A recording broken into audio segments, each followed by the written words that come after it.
I am here to tell you brainwashing is a real thing. Over weeks, over months, over years, you are and you become unknowingly obsessed with doing the things that lead you to failure and lead you to mistakes. And you've been brainwashed to accept your circumstances and to blend in with what's around you and what's expected of you. Now, if you're a football fan, you've probably seen, that Chuck Pagano speech when he was coach of the Colts, after the win, he was talking about his cancer case. Now, I don't know how long it's going to be before that guy is, winning a Super Bowl or anything, but he does make a powerful point. You can't accept your circumstances. You can't let it dictate your vision for the future. And we are surrounded by forces in our lives that tell us to do just that. And if you take 5 seconds and you think about the situation the 2012 Colts were in, they play in a league where 30% of games in the NFL are decided by 3 points or less. Margins are everything, and a tiny adjustment in one direction or another can hugely impact whether you win or lose. And if you don't think being brainwashed to fail and accept failure as a natural occurrence makes that 1% difference, then you'd be wrong. And if any of the people who play on any sports team were to turn on ESPN, you're under assault. You have lowered expectations, and you have the idea that you should be grateful for your low expectations, and you kind of have a similar effect from the family around you and the friends around you. And I read a lot about dealing with people who don't support you, but people who have very low expectations for you can be just as dangerous, because if the people and the things around you are not actively pushing for you to better yourself, and they aren't doing those things that help you better yourself either, then they're not helping you to achieve. So what can you do to remove that urge to accept your circumstances? Well, first of all, you have to dedicate yourself to becoming abnormal. And the most terrifying thing of all is that it is perfectly normal to do so. The human mind is an eternalizing machine. It is normal to fit into your environment. Blending in is very easy to do for anybody, and most of us, are in an environment where people aren't achieving their dreams and aren't achieving their highest goals. When you are in an environment where failure is normal, you have to be abnormal to succeed. And if you want to become that kind of abnormal personality, then you have to embrace being uncomfortable. Let me say that again. If you want to become abnormal and successful by extension, you have to embrace being uncomfortable. And I know that's kind of pithy, but it is true. If you're in a bad situation and you're acting normally and you're fitting in socially and you're not getting any resistance from the people around you, and you're not asking yourself, have I gone a little bit crazy late at night? Then chances are you are not doing enough in your current situation to transform your circumstances. And that can be a painful process because human beings, we are lovers of comfort. We are addicted to comfort, and we barely notice how much we prioritize it over the things that we need to have in order to gain long-term success. So you constantly have to ask yourself, hey, am I doing the comfortable thing right now for myself, for my business, for my personality, or am I doing the most useful thing? And that's part of why having goals is so important, because we can sit back and say, hey, here's my goal. Is the thing that I'm doing right now to make myself comfortable, is it in tune with that goal? All right, establish a pattern. As a football note, Andy Reid lost his son a couple of years ago.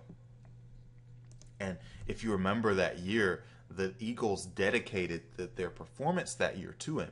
And you would think, hey, that really gave a huge boost to this team because, this was a guy that they loved. But end of the day, they went like 8-8, 7-9, something like that. And it's important to remember that emotion can motivate us, but it's not a superpower. It is exhaustible. It runs out. Feeling good about something lasts for, a few minutes. And feeling bad about something, that lasts for a few minutes too. And if you've ever tried to lose weight or something, you look down at yourself and you go, oh, I'm fat, and you feel bad for like 5 minutes, and then the ribs plate comes through, and you're like, I'll feel bad later on. And that's kind of how we work. Feeling bad about something is temporary. It is the pattern of actions that leads us towards feeling one set of emotions more often than the other set of emotions. And if you think about, the Colts, they set up a pattern of success in their organization. If you're a football fan, they drafted new players amazingly well. The guys they get, character guys, disciplined team, not a lot of penalties. They stick with plans. If they have a long-term plan for their franchise, you can bet that they're going to stay with it long term. Whereas a lot of other franchises in the NFL, somebody gets injured, they want to appease the fans, they want to sell tickets, and now suddenly they're leaving their plan and they're doing something else, and that has long-term consequences. Same with a regular person on the street. That doesn't mean the Colts are guaranteed to be successful every year, but it improves their chances, right? And it gets them in the mix, and you can do the same thing. So how about ways to establish your own pattern? Well, you got to start by, keeping a journal of what pumps you up, what motivates you, what gets you to work, faster, what gets you to work stronger. And the idea here is you start tracking your mindset in the same way that a dieter tracks their performance. We find out when we're eating, like, oh, we have lactose intolerance, we don't like milk. And if you're taking account of what you eat, then you say, hey, this makes me break out. And you kind of need to track your mind the same way and say, this makes me lazy, this makes me work harder, whatever the case is. And then you need to work to trigger the strong moods that you need to succeed. You have to develop your ability to follow patterns and routines, just like, you get in a gym and develop yourself physically. Now, obviously, peer pressure is the easiest way to adjust and improve our actions. And let's be honest here for a second. What are the chances that every player on a football team is choked up because their coach had problems? Now, not saying that like they don't care about their coach, but they've all got different backgrounds. They got different ethnicities. They got different ages.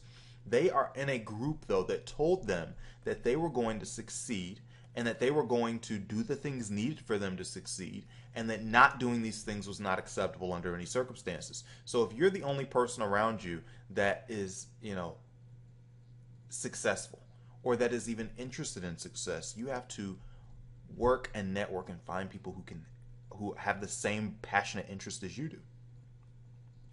And it's obviously important to work hard on things that bring in money, but I was shocked personally at how much better my results became once I started reaching out to people that could help my business. And I don't just mean like financially. I mean, your mindset jumps up. You get exposed to different ways of working. Your conversations turn towards your shared interests. You're thinking more about your business, and that takes time. You want to surround yourself with successful people, but they are surrounded with people too. They are, and those people usually want free advice, they want free help, they want free whatever. You got to make a concerted effort to promote yourself and who you are and what you can do.